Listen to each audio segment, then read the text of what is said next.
Hi, this is Charles Hoskinson broadcasting live from warm, sunny Colorado. Always warm, always sunny, sometimes Colorado. Today's December 24th, Christmas Eve, 2021. It's been a hell of a year. And I thought I'd take a moment to reflect on the year and talk a little bit about next year. And also wish each and every one of you Merry Christmas. Today's Friday. So tomorrow is not only the weekend, it's also Christmas Day. Families coming in from Wyoming, and hopefully we'll have a great time together. So this year we saw a lot. The crypto markets really came alive, the NFT revolution. We saw DeFi go crazy. It went from, I think, 10 billion in market cap to 100. We saw $10.5 billion worth of loss in DeFi because of scams and bad software and all kinds of problems. We saw yet another year of COVID madness where the world continued to linger in being shut down. Goalposts continue to be moved. We all got vaccinated in the US, and that doesn't count. Still have to do everything we did in 2020. So it's been tough. It's been incredible. It's been great. It's been terrible. It's in everything in between. Opened up the Hoskinson Center for Formal Mathematics over at Carnegie Mellon. I was on Lex Friedman podcast. The awareness of Cardano grew exponentially. We had a great event in September. That was a lot of fun. Over 100,000 people attended the Cardano Summit. And predictions, some of which came true, some of which did not. So there was a tweet from 2020 where I said, I predict by this time next year, we'll have thousands of dApps and hundreds of assets on Cardano. And I got it wrong in both directions. So on the asset side, over 2 million assets have been issued on Cardano. Not 2,000, but 2 million, the vast majority of which are NFTs. And on the dApp side, because it took a little longer to get Goguen out, we have yet to see significant traction there. But right now, there's 127 projects actively writing code with the intent to deploy something, a dApp on Cardano, of which we know of at least 20 or 30 that are going to be launching within the next 90 days, from Sunday to many other things. So that's taking a little bit more time.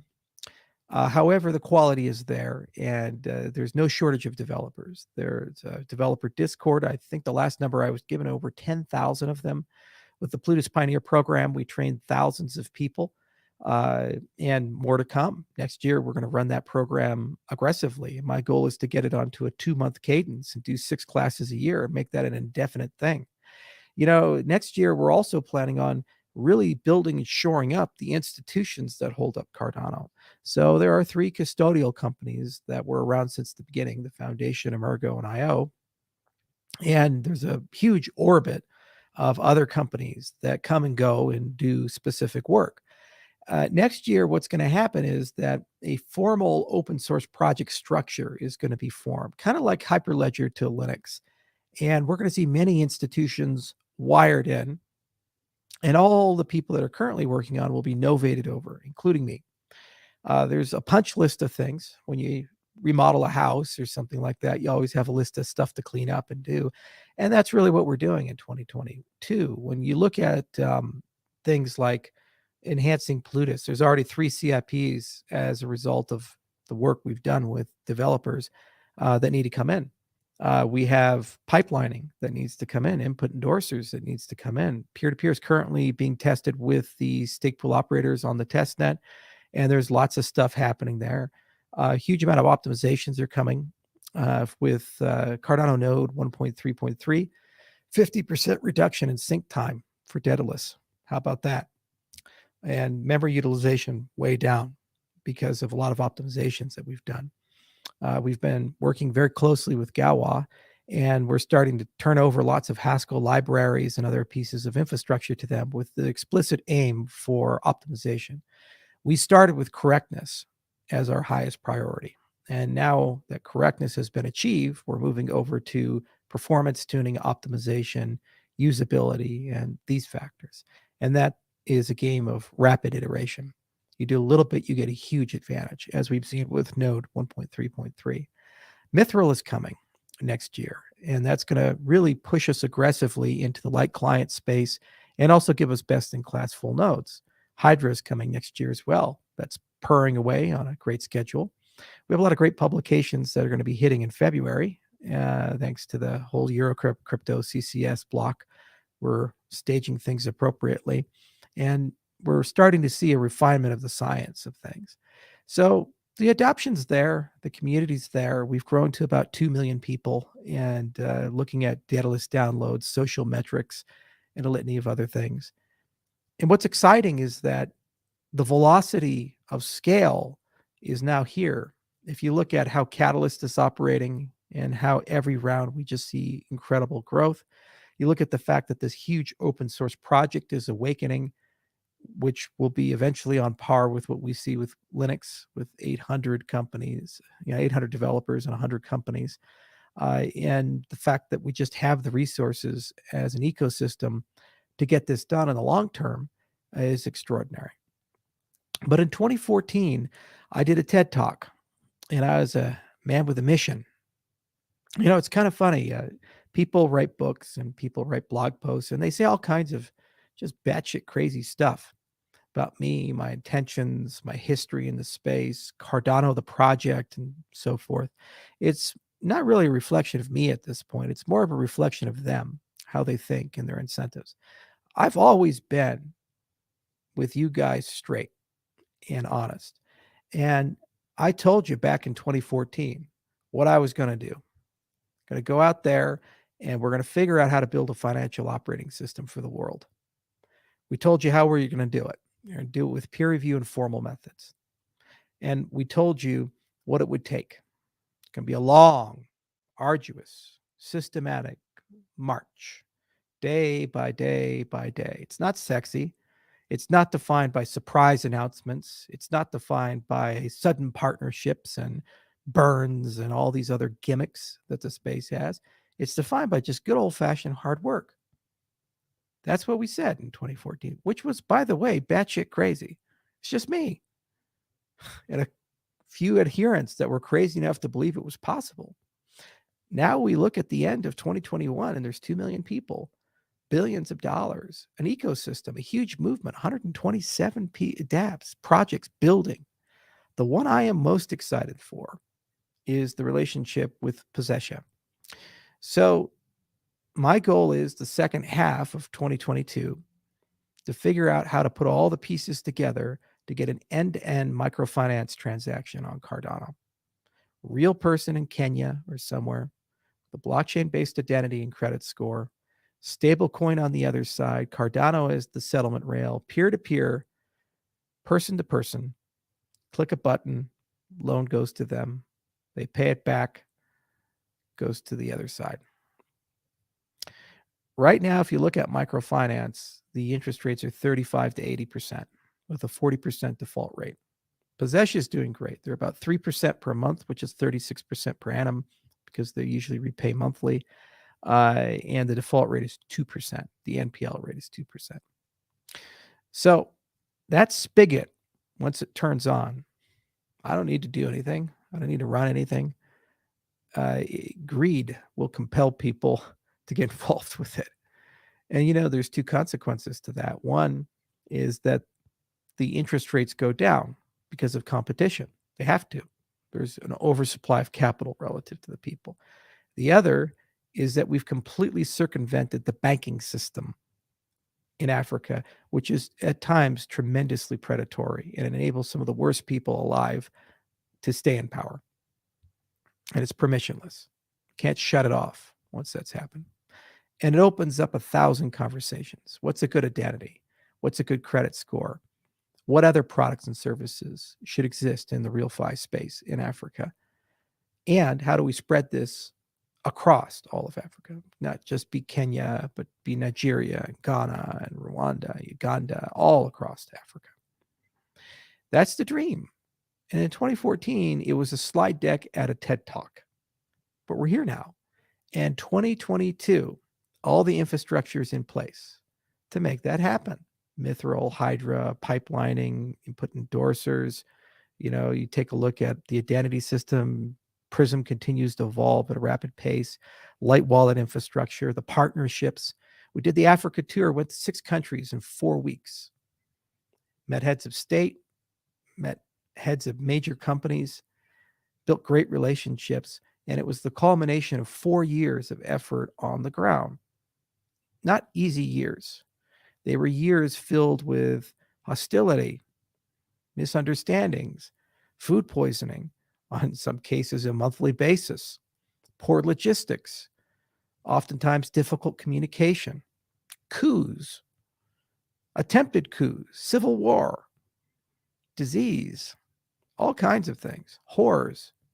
And the heroes that stood the line, they got it done. They built a reality where what we said we were going to do in 2014 can now be done.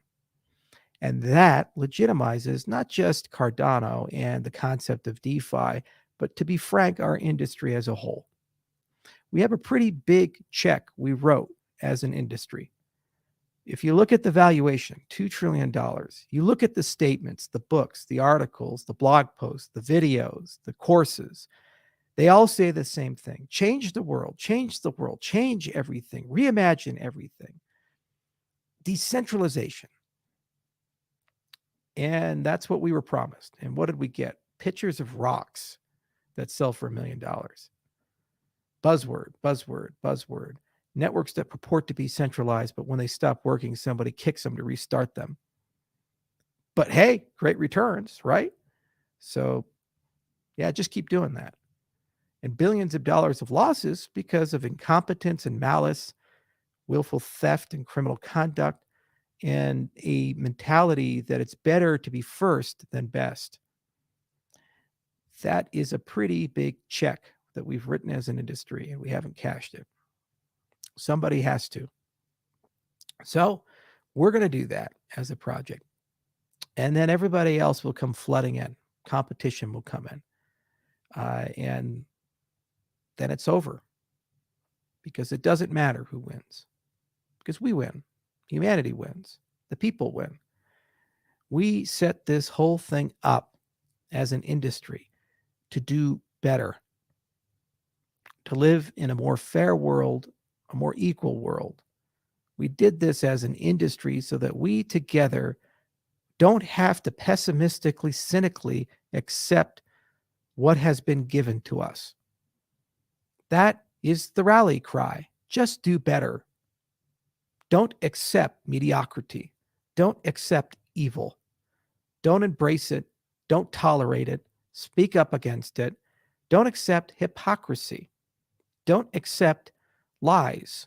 Don't accept the status quo. Every single thing around all of you was constructed by people who are no brighter than you, no more special than you, no more powerful than you. You consent to the things around you, the laws around you, the social customs around you, the way people treat you and you treat them. It's all consent based at the end of the rainbow. Sometimes your consent is coerced through fear, through psychological manipulation, through threats of criminality.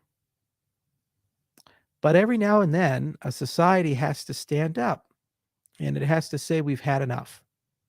If COVID taught us anything, it taught us that the human race is amazingly capable of lying to each other, of building structure upon structure of deception. And it doesn't matter where your politics fall or what you think about it. You can be on one side or the other side or all sides. Every single one of you has gotten some trauma from this event. And you've seen how bad things could get. So we have this tool. It's not a good tool. It's not a bad tool. Blockchain, cryptocurrency. And we just have to decide, how are we going to use it? Where are we going to use it? And I caution every single person going into 2022, our success as an industry will be tested. It has to be, because if we succeed, we will change the power structures of humanity itself. There's going to be lots of scrutiny, misinformation, lies, and other things told by the legacy system. We already see it. We see people in the Congress, we see people in transnational bodies say that the only use and utility of cryptocurrencies is money laundering, child pornography, evading sanctions, all kinds of negative conduct and consequences. But yet they never mention all the good things. The fact that we can transform and change people's lives, give them economic agency that they lack. They never mention that the legacy system takes 3 billion people and casts them into perpetual poverty. They don't mention that. They don't mention that the legacy system enables the wealthy and powerful to work with the very criminal elements they purport to want to destroy and suffer no criminality. They get away with it. And when we expose that, it's very inconvenient, very uncomfortable for them. But you cannot perpetuate a lie forever. And you have to ask yourself, how stable are institutions and structures that are built on a house of cards?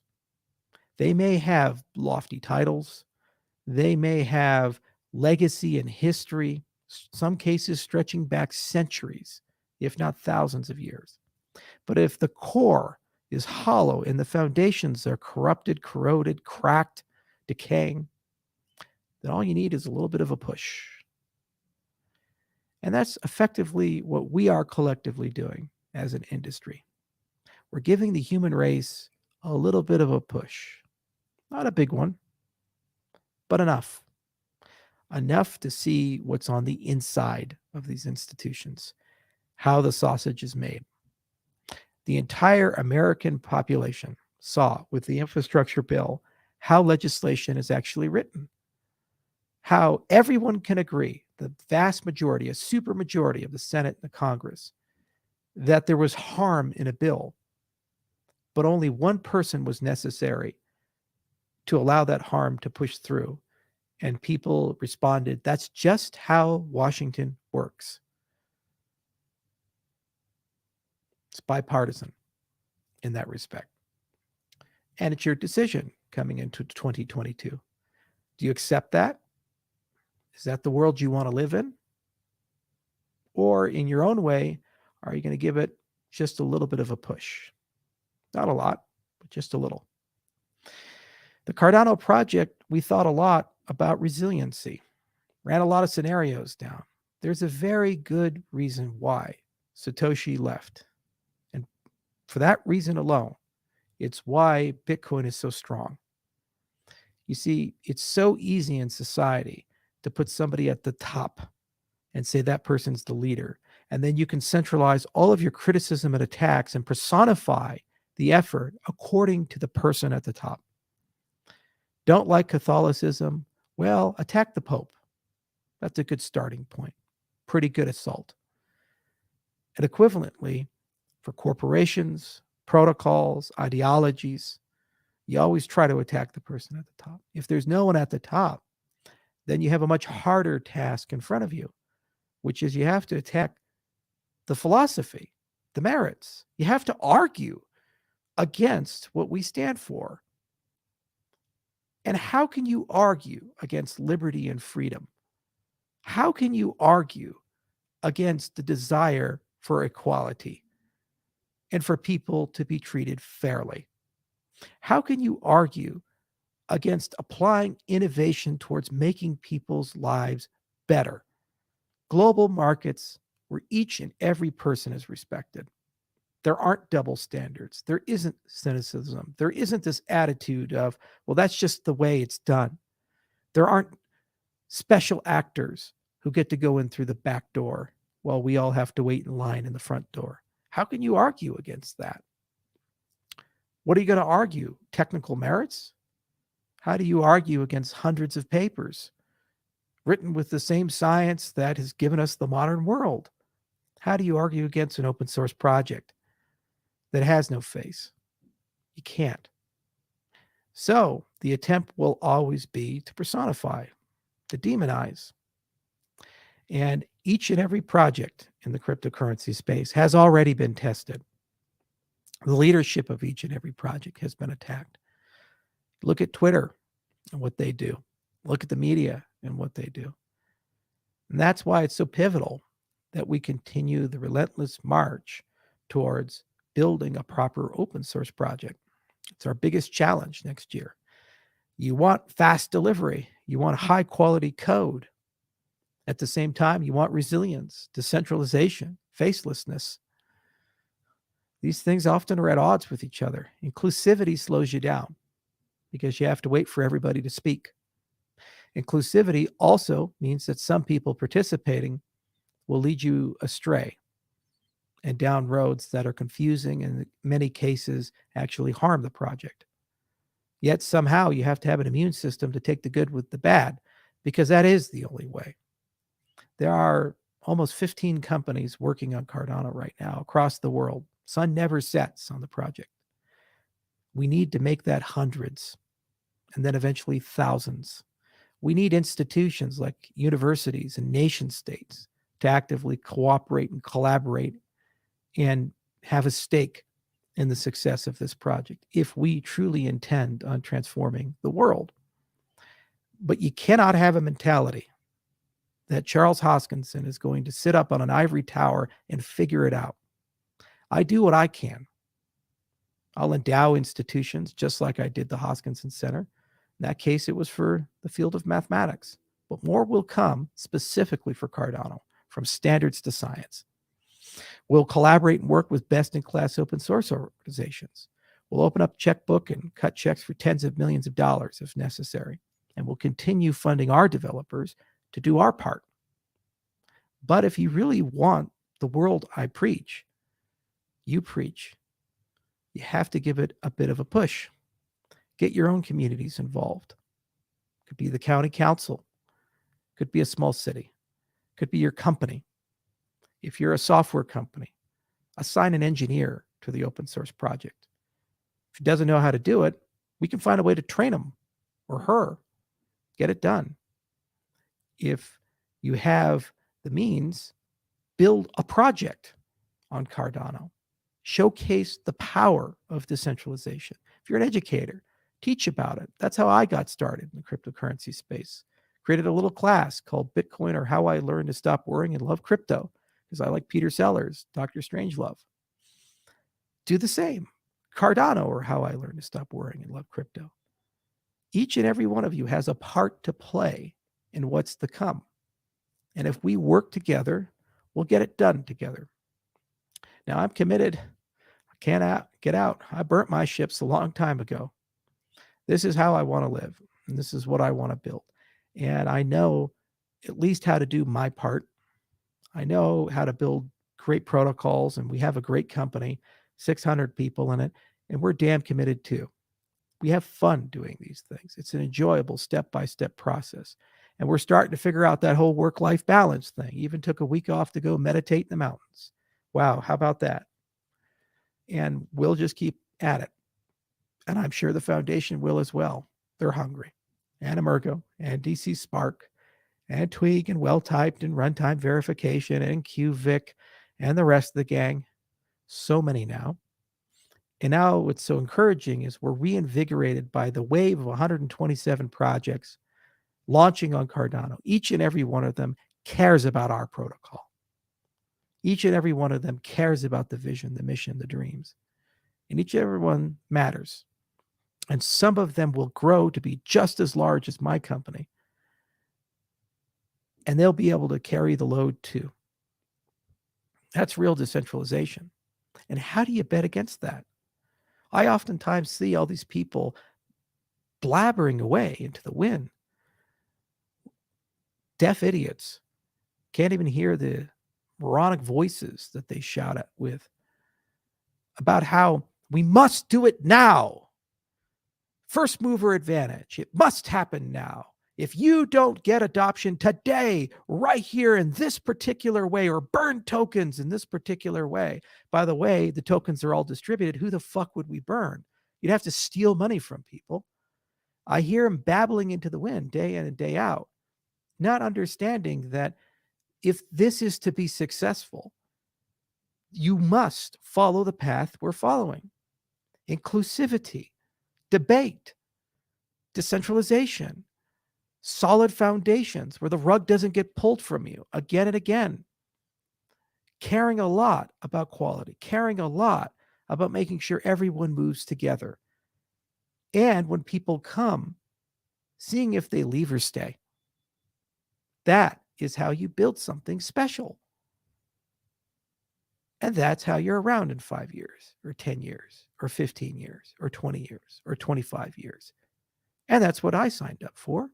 That's what we told everybody the Cardano project was all about. And a lot of you signed up for that too. So when we look to that 127, that's another one of the pushes. They're going to need some help too. Some of them are going to need some marketing help. Some of them are going to need some help with technology. Some of them are going to need some help with strategy. Some of them are going to need some help, if anything, emotional support. A lot of you send me emails and letters and pictures, and I really appreciate that. A lot of you wish me well and tell me, don't let the turkeys get you down. Stay strong. And I really appreciate that. I do. Please continue. It helps. But every single one of these project founders that are now the first cohort coming on Cardano and turning on, they're going to go through great struggles. They're going to suffer intense criticism. They're going to suffer ridicule. They're going to have tech that doesn't work, timelines that are not met. They need a helping hand too. They need emotional support too. They need your well wishes too. In many cases, more so than me. So make sure to include them too in your thoughts, prayers, and communications, and work with them if you can. Participate in Catalyst if you can. All the time, people come to me and say, how do I get started with Cardano? It's real easy. Catalyst. Just that simple. Learn about idea scale. Go there and see how vibrant the community is. It's bizarre that Silicon Valley, these VCs that purport to be so attuned with the next big thing and where growth is, haven't even heard about Catalyst. We tell them, they go on and they see it and they say, wow, there's actually people here. Wow, look at all these messages. Look at all these debates, these conversations. And these are all different people. You didn't have to pay for these. They just came. They just showed up. My Lord, there's something here. They're amazed because they too, just like you and me, they're not any brighter, not any more special, and they're, of course, susceptible to groupthink. And they have inflicted upon the world this philosophy of move fast and break things, forgetting that the world was built by the opposite philosophy, slow and steady, with honesty and integrity. So 2022 is going to be a hell of a year. In many respects, it's going to be the best, and in many respects, it's going to be the toughest. There's going to be a lot of hits, some from unpredictable places, because that's what happens. Welcome to crypto. Some from the usual suspects. But we're one big family now. We're all together in this. And we've seen the promised land together. And I want to get there. And I know we can. So we just have to keep the faith. We have to work together. And we have to support each other. Not just me, but everybody. And we have to look at each and every day as an opportunity to be even better than the day before. So Christmas is tomorrow. Many of you are with family and friends. Many of you are here to enjoy the holidays. And of course, we have New Year's coming up. And I want to wish each and every one of you a Merry Christmas and a Happy Holidays. And I want to wish each and every one of you a pleasant New Year. Make this the best year of your life. Meditate more, lose some weight, be nicer to the people around you. And most importantly, ask yourself, what kind of a push can you do? Until next time, my friends, have a wonderful day. Cheers.